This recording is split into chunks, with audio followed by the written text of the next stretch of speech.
All right, everyone, welcome back to Oculi Rebus. This is your host, the man, the myth, the unlegendary one himself, Mike Ellis, with that MEE Mike Ellis experience. Today's episode is produced by the one and only John Solis and is a Yuckfo production. Well, this is going to be a doozy. It's entitled Use Your Illusion 3. Thanks, Guns N' Roses, for that one. So here's the thing, all right?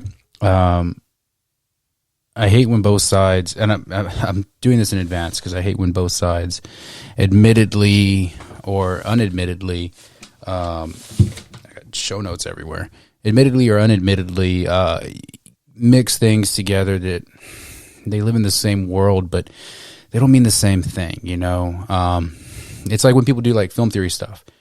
It blows my mind a little bit. I enjoy a good film theory. I just saw one today on how the movie The Rock from the 90s is actually a James Bond movie, which I thought was pretty cool. I really did. I enjoy it. I've always thought that it's a James Bond movie. That's just me, though, but I'm a loon, right? So you Use Your Illusion 3. I actually thought Use Your Illusion, and then it dawned on me that that's a Guns N' Roses album. And then there's Use Your Illusion 2. So I was like, fuck, can't go with Appetite for Destruction, so I gotta go Use Your Illusion 3. There's your rock trivia for the day, I guess. So I'm gonna compare two things that are related, unrelated, but it proves 2 points in the long run, and I think that's what I'm trying to do with this one. So honestly, once again, I think there's going to be a lot more of the news break this time than the actual subject I'm trying to prove one way or another.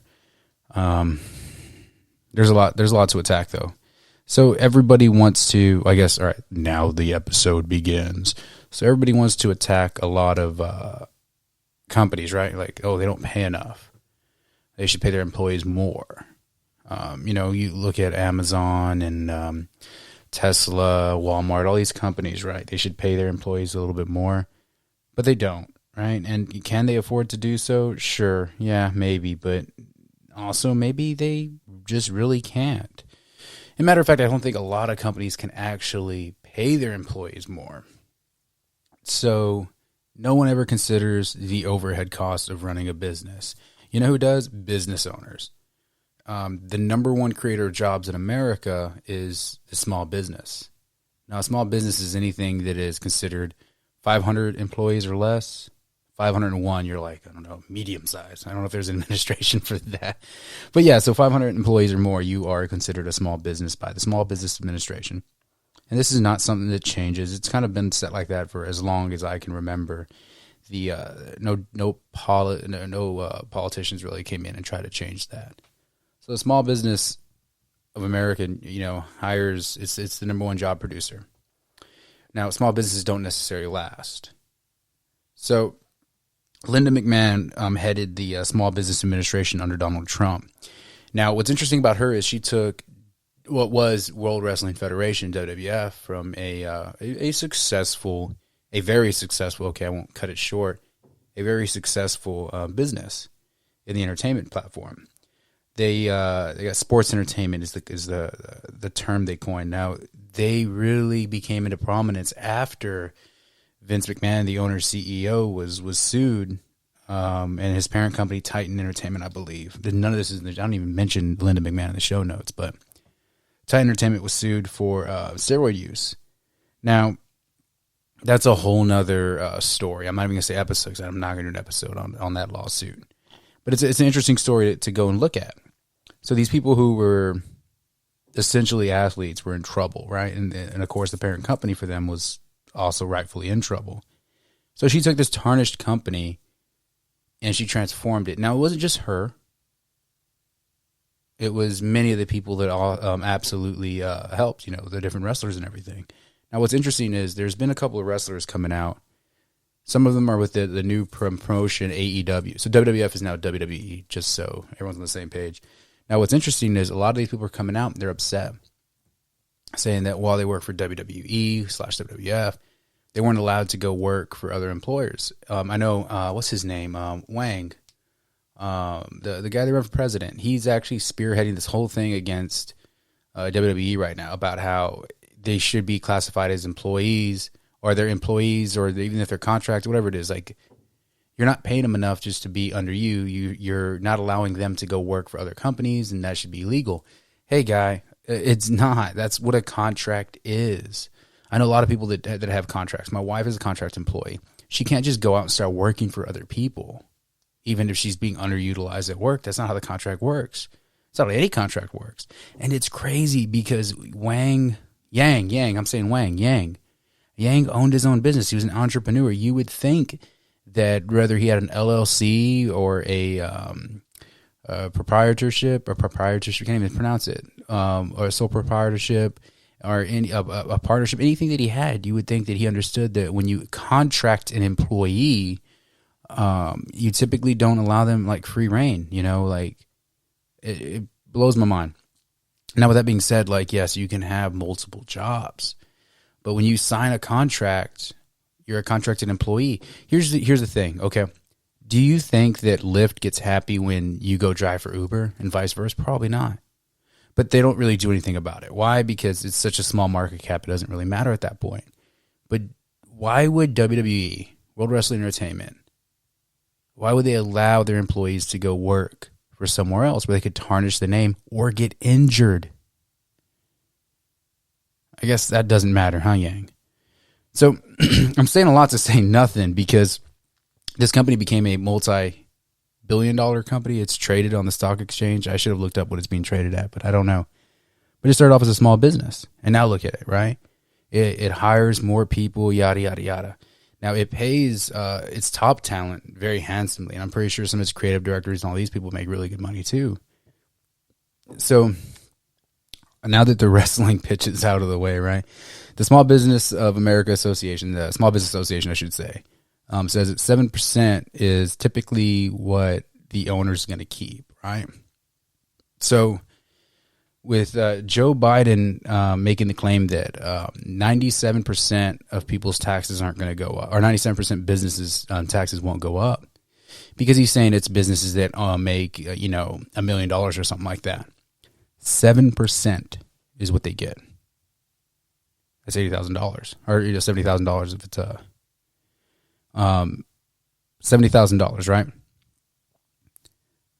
So that's about 7% of how much? About $1 million. So you see the math doesn't add up. Matter of fact, the Tax Foundation, which is an organization, it's a .org, taxfoundation.org, I believe. They're like, yeah, bro, it's not just 3%. Like, you're going to be raising the tax a lot higher on a lot more people. In a recent poll, I don't know who did it, if it was what foundation did it, but most Americans say if their taxes go up, they don't support this $3.5 trillion budget that we spoke about last week. Like, it's all cool to want free stuff. I get it. I want free stuff too, right? But you gotta, it's not free. It comes from somewhere. And so that's where we're at. So understanding that a small business is the number one employer in America with 500 or less employees, right? And some of these, I think something like 17%, maybe 20% small businesses are actually run out of houses. Now, that doesn't mean that they don't have other employees. You got to think about a construction company, right? A construction company, a small business might be ran out of some dude's garage at his house, and that's where the employees go. They get all the information, and then they go break. They do that because they're still trying to become a profitable company. There's not enough money in the bank to be able to afford a rented space.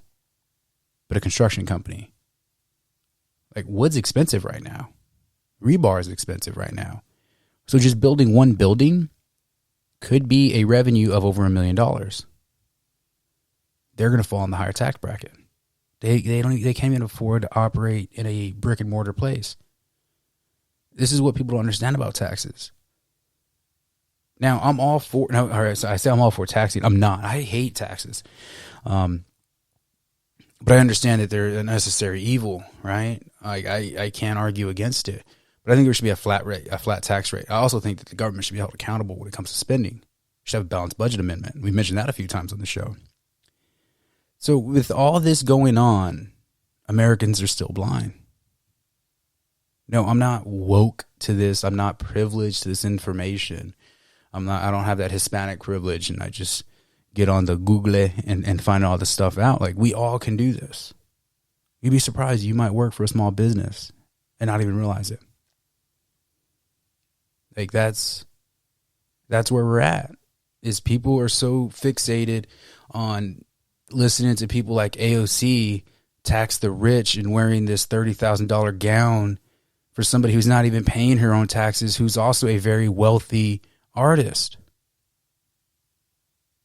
Not to mention Joe Biden apparently may have accidentally, and I do believe it could have been an accident. It could have been a clerical error. Accidentally, he's not paying a proper amount of taxes, supposedly. But yeah, we spend all this money and time on Trump's taxes. We're so worried about taxing the rich that we don't even realize how many people are not paying taxes. And it is not an attack against the wealthy or the rich, because Joe Biden's very wealthy. Bernie Sanders is very wealthy. It's not an attack against them. It's not an attack against the poor or anything like that. It's an attack on this incremental raises against us that we don't even realize we're having.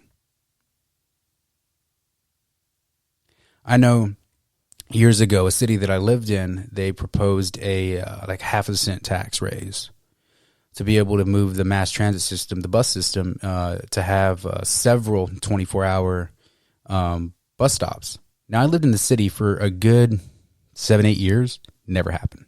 That tax passed. Half a cent, that's it. It was, a penny. I could deal with that. We could all deal with just a penny. But as you're going to see, pennies add up. I'm going to show you how 13 pennies adds up to $1 million. Actually, over $1 million.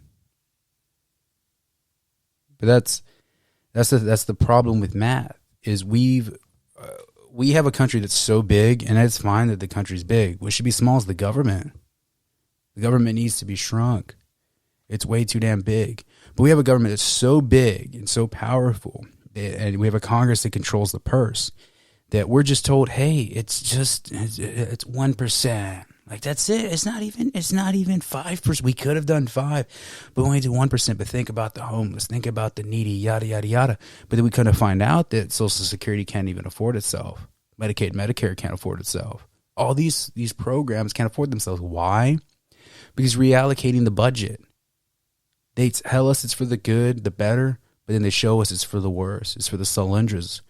It's for these big corporations that are havens for these politicians that we keep electing. We have politicians in their 80s right now. Politics should not pay that damn good. Get a book deal, and walk away. So, well, I guess I'm incorporating a couple of things in my illusion here, in my Use Your Illusion 3 episode. But I really want you guys to think about it. How much tax is too much? If you are a person that is comfortable with your taxes, and you're comfortable with your taxes being raised, what's the end point? When do you stop? When do you say, okay, this is too much, Uncle Sam. We need to pull the reins back, Nancy Pelosi. You don't need to put the money in your park anymore. When's enough? That's one thing we talk about a lot here, is when's enough? How much legislation against guns is until it's enough? The thing is, though, government is like, if you give a mouse a cookie, they're going to want more. They're going to want more, and they want more money. They want more money because the more money you give them, the more control they're going to have, because the less money that you have. You want to talk about something that a lot of people ignore? Everyone's over here worried about the $15 an hour raise, and we're going to get to that in detail. If they raise it $15 an hour, guess what? You're probably going to fall into a new fucking tax bracket. They're getting more money out of this. How about you just lower my taxes? Let me keep what I earn. Let me keep what I work for. I'm still going to donate to organizations and things around me. Why? Because I'm a nice person. Now, I don't do it as often as I'd like, because I don't have that salary that some of these politicians have. But the federal government is so worried about what every single state's doing, and they're trying to save every single state's budget. Sometimes you just got to let it go. It needs to work itself out. And sadly, it's going to be us, the civilians, that suffer in some context. But we cannot keep growing government, a spending government, the way that we are. It doesn't make any sense. So we're going to take a quick break real quick, and we're going to We're going to talk about some information that will lead to the arrest and prosecutions of the Clinton and the Clinton Foundation this time around. All right, so I got a couple of little sound bites that I put in there, right? So sound bites are pretty much going to be my notes. We're gonna free ball it. We're gonna let it all hang out when it comes to that. But we got the president of the United States of America, President Joe Biden, right here. Cut, copy, and paste. We're gonna go with that. Cut, copy, and paste, just in case we lose it on the interwebs, right? Defaulting on the debt, which Secretary Yellen said could happen at any day after October the 18th, when we run out. We don't even know. Means that Social Security benefits will stop. Lies. Salaries to service members will stop. Lies. Benefits to veterans will stop. Lies. Much more. The failure to raise the debt limit will undermine the safety of the United States Treasury securities. Lies. That's a lot of lies, Mr. Biden. Holding on the debt. Didn't mean to restart it. That's a lot of lies there, buddy. All right, so here's the thing, right? Let's talk about VA benefits, right? That's funded for 2 years. They're good for the next year. Look it up. Ignore it. You're just throwing it in there to make people feel like they need to attack the GOP. When realistically, you could do all this on your own with your own party.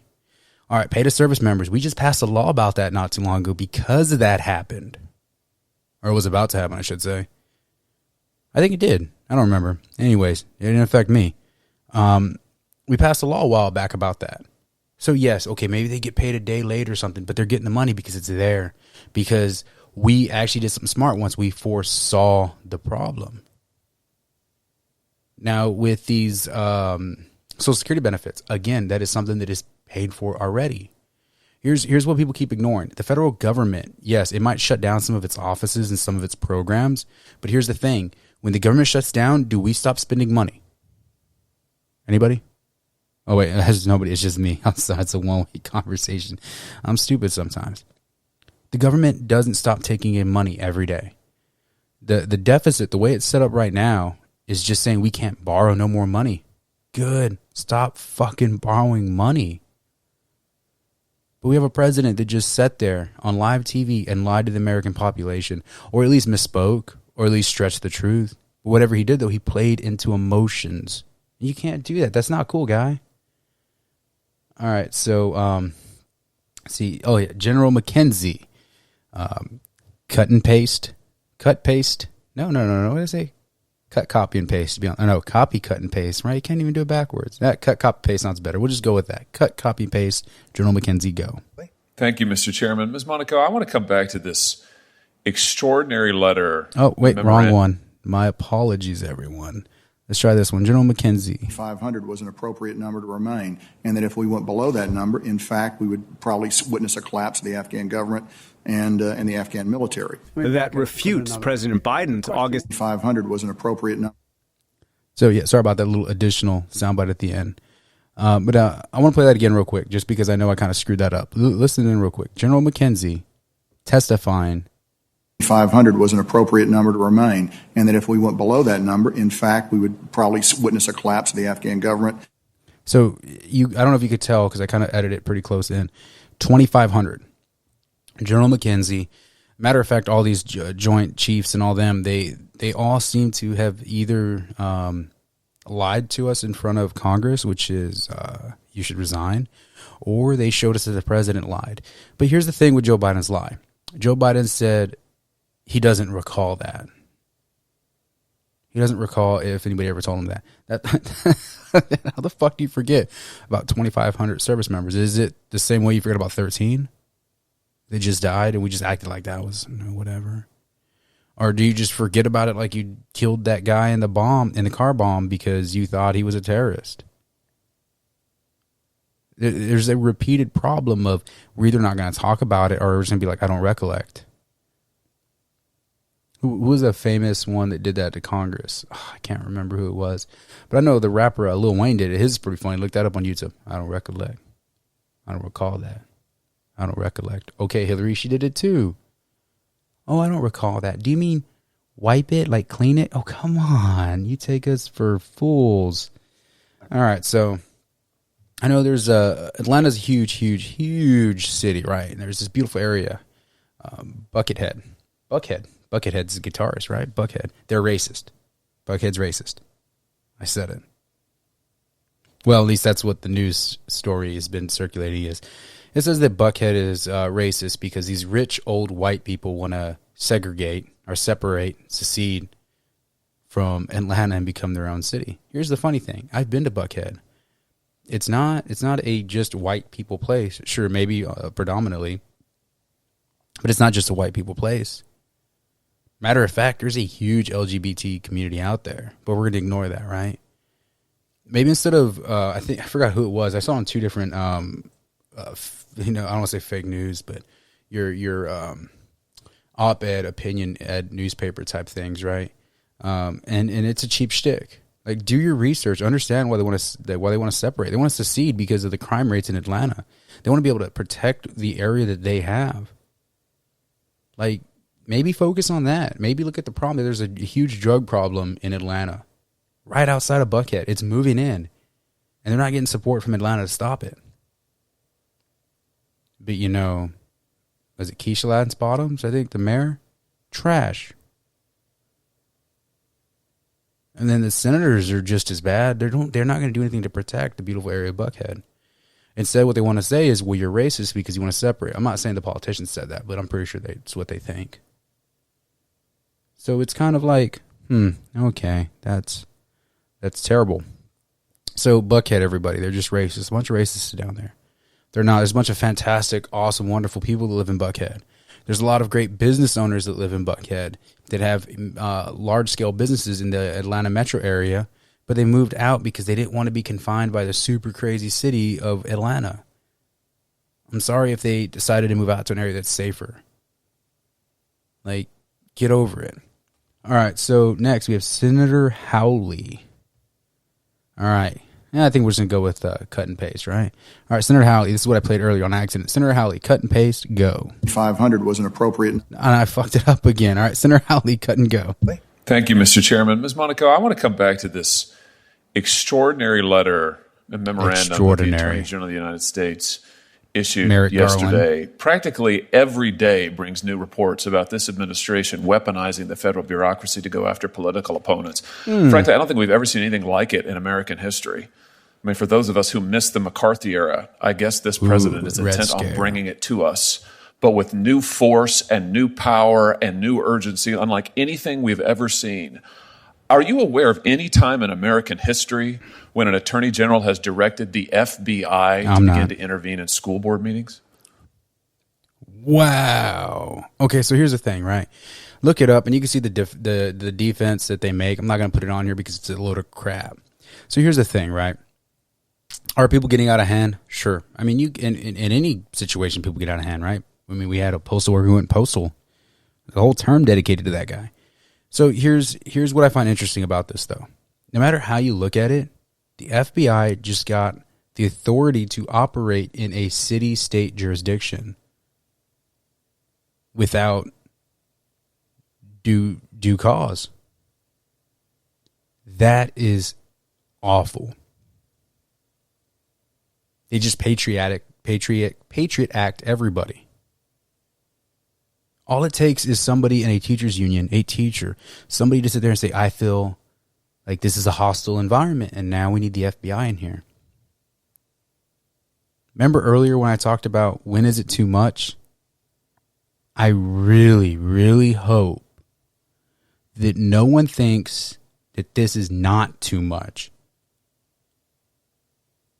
Like, this is when you get a perfectly made drink at Starbucks and they put the whipped cream on top and you need to put a lid on top, but you can't because they put too much shit in the cup and now it's going to ruin your drink. That's what this is. This is literally ruining the Kool-Aid that is America.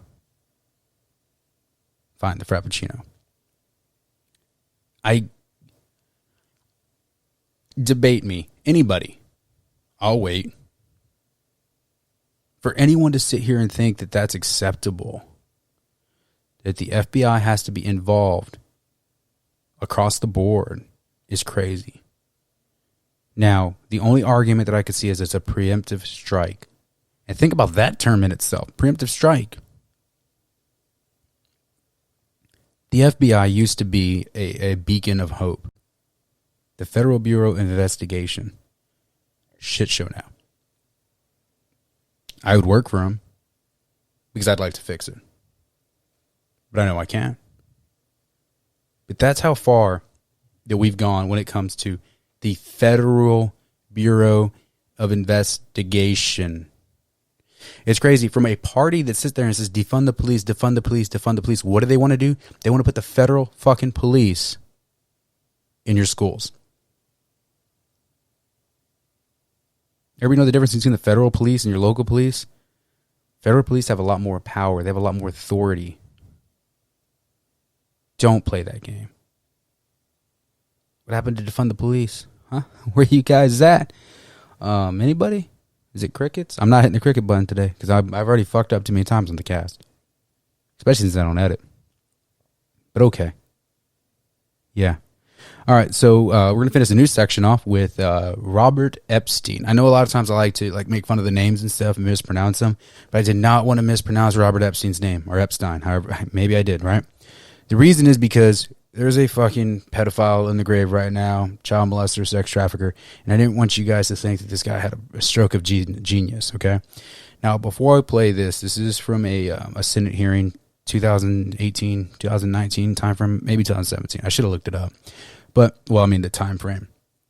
But I saw something in the past 2 days with Facebook. All right. Robert Epstein. If you want to look it up, look up Robert Epstein testifies, Facebook, something like that, whatever. It should come up. He admits at the very beginning that he voted for Hillary Clinton twice. He's a very Democratic guy. He admits that to a joint house. All right.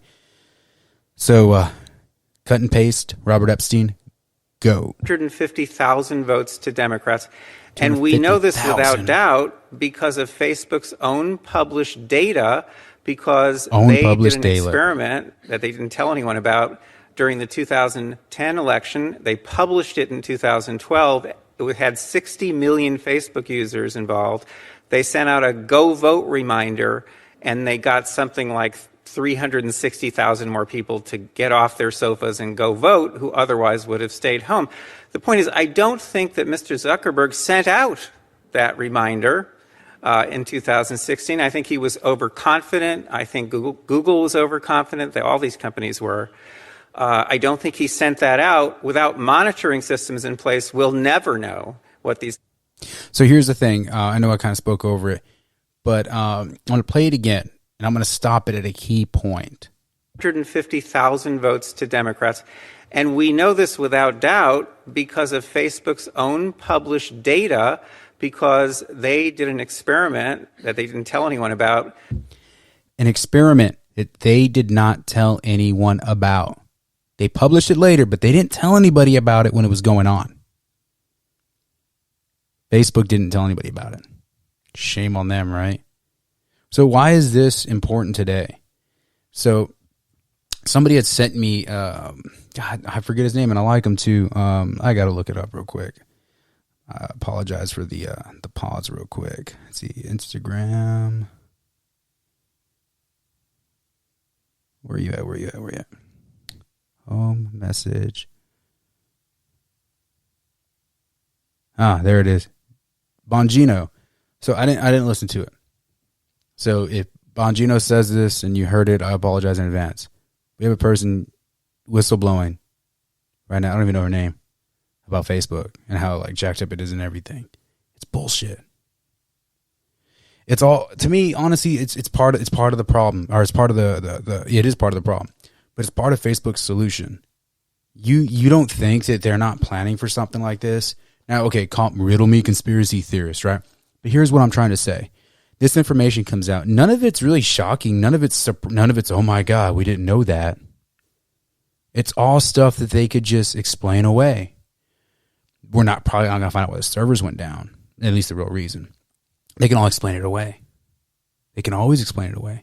Now, something that Robert Epstein says is, without oversight. I'm not an oversight guy. But when you have something like Facebook that is able to manipulate, yes, it needs oversight. And it needs a legitimate blind oversight. Something that is not politically contrived, something that does not have political ulterior motives or whatever the case is. But here's the thing. the whistleblowers, when they come out and they say things like this, right? Facebook calls at it and they're like, oh, okay, well, yeah, maybe we were being a little fucked up, right? Let's talk about the election stuff, though. All it takes is like Robert Epstein, who's spent tons of time and research proving this already. That when they sent out these go vote things, they sent it out to 60,000 or no 600,000. There's a lot more Americans on it, so I feel like maybe they send it out to a select group that might have their political identification as Democrat on Facebook. Maybe they're the ones who got it. We don't know. We'll never know. Because it's their algorithm. And then on top of that, it's a computer algorithm. There's errors in it, right? All it has to take right now is, why did all these Donald Trump negative stories come out, but none of the Joe Biden ones are? Yes, they're out there. I know they are. But I'm saying, generally speaking, like the Hunter Biden stuff and all that and everything like that, how easy is it to explain that away? It is easy. It's so easy. I thought about it. And I'm the unlegendary one. It's just simple. Well, using our algorithm and looking at our data mining that we have when it comes to advertising, we've come to the conclusion that majority of Americans are searching this kind of stuff. So we're go ahead and we're implementing it into their feed just to be a more streamlined service. That sounds pretty fucking believable, doesn't it? And I just came up with it today. You can't sue an algorithm. It's a bunch of ones and zeros. And then you can't even prove it. We're never going to be able to prove it. But we know what happens. We know that Facebook is subjective on the information it puts out. And that's fine to the extent that it's a private company. But the fact that so many people are on it and rely on it so heavily for news and information that it needs to be monitored and it needs to be treated like a news organization or like an entity. Like there's too much power that we're seeing right then and there. Like there really is. Thank you, Mr. Chairman. Ms. Monaco, and with that being said, I can go on and on, but it's time to circle back to what we're actually talking about today. All right, so let's talk about Hostess. Let's talk about Twinkies. They're what's on the docket now. Damn, 30 minutes in. It's a lot longer than I thought. Like I said, the news was going to be so daunting today. But Hostess, okay? So in early 2000s, I guess mid-early 2000s, however, whatever, the company ceased to exist, right? 18,500 laid off. Fuck them, right? 5,500 truck drivers that were contracted workers also laid off. Fuck them, right? And 570 bakery outlets. I don't know how many employees they had. I'm pretty sure more than 3 or 4. But nonetheless, right? So this was not a small business, right? Not saying that by no means. So what I find interesting is looking it up and trying to figure out how many people went on strike is kind of hard because what you see is 80,000 represented by a union, and the union authorized a strike because that's what unions can do. But what's funny about that is it was hard to find, years later, a decade later, that it was 6,700 union members were allowed to go on strike. Not everybody at Hostess was unionized. Not all the factories had union workers, but 6,700 went on strike. So we'll just say out of 6,700, right? So there was 18,500 employees, 5,500 truck drivers, and 570 bakery outlets. We're just going to say that 18, 19, 20, we're going to say 20,000 people lost their jobs for 6,700 that were willing to lose it. Now, it's a convoluted story. It really is because the union was rejecting a pay decrease. And I get it. That sucks. All right. First off, I think that does suck. But they were refuting a pay decrease and a benefit decrease. While at the same time, they were trying to request more money. I think they were trying to request like $15 an hour, what everybody's been requesting for years, right? All right. So let's look at this first thing, right? The regular employees were not, to my knowledge, from what I've been able to research, they weren't facing a pay decrease because they were already making less than the union workers. Now, there's pros and cons to that concept of making more money. You're making more money, but you're also paying into the union. I don't know how much the union dues were. I don't know if that actually brought them into the same realm as the people that were non-unionized, which I've seen that many times. I've seen that more times than I have not actually seen that. So just think about that a little bit, right? But nonetheless, so the union, speaking on behalf of the 6,700 employees out of the 20,000 plus employees, almost, honestly, it's almost like 30,000 employees, 25,000 employees, something like that. Speaking on behalf of them, said, well, you guys can go on strike. So if you don't know, which I know you do know because you listen to this podcast and you're not a bunch of idiots like me, when you have a strike, it's usually due to bargaining, right? Some kind of bargaining issue, right? I know like there's collective bargaining and stuff like that. But nonetheless, what I find really interesting about this is Hostess was like, which was owned by two hedge fund guys. So yes, maybe they had more money, but that's irrelevant right now. These two hedge fund guys have been losing money in the company. They're trying to keep it afloat. There's already been a couple of pay decreases across the board and stuff like that. They weren't investing too much in trying to redesign the company and modernize it, maybe give healthy snacks or whatever the case is, right? That's a whole nother argument that we could have later. But let's focus on this argument right here. So they went on strike and they called Hostess for a bluff. And Hostess didn't bluff. They said, well, then everyone's fired. And I'm pretty sure 6,700 employees were like, fuck. Granted, yes, they do get unemployment benefits and stuff like that. It's going to pay out, even if it's due to a Chapter 11 bankruptcy, which is what they filed for. But let's look at the money, right? Now, I, for one, think that market should dictate if a company survives or doesn't. If the union wasn't there, the company probably would have fell under at some point anyways, unless they revisioned their whole concept. But I think Gregory Rashad, something like that. No, Rayburn. Gregory Rayburn, right? His salary was $1.5 million a year. That's some good pocket change, right? Like, I wish I had that, and I don't. $1.5 million.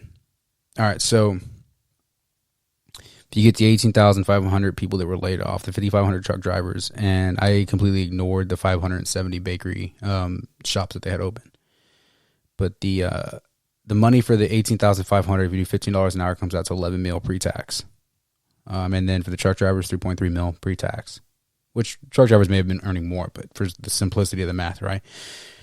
So 11 million plus 3.3 divided by 7, carry the 9, do the square root of 36 plus 4 minus 17 minus 4.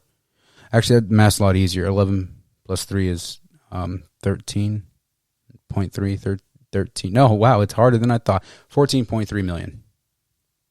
That's it. See, it's not hard. 11 million, 3.3 million comes out to 14.3 million. So where the fuck, when everyone talks about like, oh, don't pay the CEO, he makes $1 million a year. Guy, $1 million, I did the math, it's like 13 cents. If you split that across everybody. People don't understand that just because a company makes millions of dollars, right? Let's say Hostess didn't go under, right? And not including anybody on the board of directors, these other executives and all this other stuff, which there's some funny information on them getting little packages and everything, right? But let's just say $15 an hour. And the CEO's on bank. You have to make at least $15 million. Like, after you purchase everything, after you sell everything, your company has a profit or revenue of $15 million just to pay that. Let's cut it in half and say that they made like $8, right? Which I know they didn't. 15 divided by 2. Come on now. That's close to $8 million.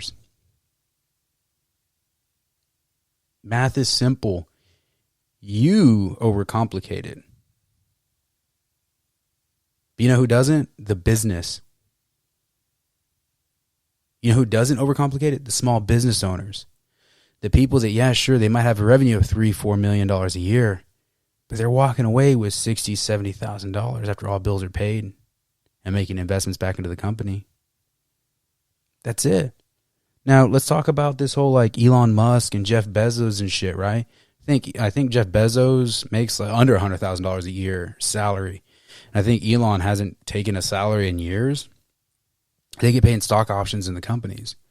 And so when everyone's like, oh, they're making billions of dollars from their company. Well, they are, but they're making it off of stock options. Like it's a high risk, high reward kind of thing almost, right? But here's the thing though. When you pay somebody in stock options, they feel obligated to deliver because that's how they make money. It's an option when you're at that level, right? I hope that a lot of you guys can make it to that level at some point. I hope a lot of you guys can be at a level to where you are the chief executive officer and you're like, I'll take 1 penny like Donald Trump. But I want X amount of stock options a year, and I want this severance package just in case I fuck up, right? Who wouldn't take that? Who wishes they could do that? Tell me right now, you wouldn't go work for Tesla, making a few dollars an hour, and then get paid on Tesla stock on top of that. Like, this is where the illusion's coming into play now, right? We're talking about this $15 an hour. We mentioned Hostess, which wasn't directly involved in the $15 an hour raise, but it's a company that went under because they couldn't afford to pay. I don't think companies should be told how much to pay. I think that's between an employer and a worker. Now, you have minimum wage laws. Those are because we had children's slave labor back in the day. I'd like to think we're beyond that. I think for the most part, companies don't give a shit about minimum wage. Now, yes, you do have some Marxists and socialists who are like, well, they pay above minimum wage just to say that they're paying above minimum wage. But if we raise minimum wage, well, of course they'd have to pay more. But guess what? Automation. McDonald's would hire less. All these companies would hire less. Then you would have to have more of a skill to be able to outproduce the automation or to be able to service the automation. These are conversations that the average, I don't want to say average. Yeah, the average socialist doesn't want to fucking have. The average Marxist doesn't want to fucking have. I pray that people just understood the math of a business and saw that, yeah, okay, I might have 15 employees at a construction company and I just got a contract to build a new storefront. My 15 employees are going to be dedicated to that for 3 months. We're going to make $5 million off of this. I'm going to have to outsource some work, try to pay all the bills, pay for all the equipment, possibly rent some equipment. Oh, what do you know? I paid my employees and I got an extra $1,000 in my pocket. Well, obviously, I hope it's more than that, but if you want to use stupid math, let's use stupid math. Are there greedy people out there? Yes, there absolutely is. But the average person, I like to think, has a moderate level of greed, where of course they want more to themselves, to their families, to their communities, to their organizations that they support. But we just got to stop.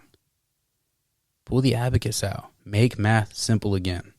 Here's one thing that I like to do. I know we mentioned millions and stuff like that. Just stop using big numbers. If you need to talk about $10 billion, maybe talk about $1 million. It's easier to divide by 2. If you keep math easy, you can see that the numbers don't lie. The numbers have always been there. We choose to ignore them. And I'm not sure why. So everyone, that was a rough episode, wasn't it? All those mistakes and shit. But check it out. All right, everyone. We have the wonderful YouTube, wonderful Rumble, wonderful Facebook, even though fuck them, right? We also have the Instagram and the Twitter, right? Twitter is at @OARebus. Instagram is @Oculi_Rebus. Facebook and Rumble, just look up Mike Ellis, Oculi_Rebus, and you'll find it all. I think next week we might do an episode, since we mentioned Facebook and how we need them to be able to help this podcast grow, about how content is king no matter on what side of the spectrum you lie on, right? But in typical fashion, I can go on and on. It's time to move on. Mike Ellis, out.